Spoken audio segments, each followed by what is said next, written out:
Heto ang pinakamalakas na herbal sa katawan. 1. Talbos ng dahon ng mangga. Pampalinaw ng mata, pakuluan ito at gawing tsaa. 2. Tangkay ng malunggay. Anti-cancer at pampalakas ng immune system. Ilaga at gawing tsaa. 2. Dahon ng abukado. Para sa makakalimutin at pampatalas ito ng isip. Kumuha lamang ng 5 dahon, pakuluan at gawing tsaa. Heto ang mga health tips para sa mga senior citizen para humaba pa ang buhay.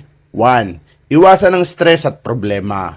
2. Uminom ng vitamins at supplement na nababagay sa inyo. 3. Palaging i-check ang blood pressure at blood sugar.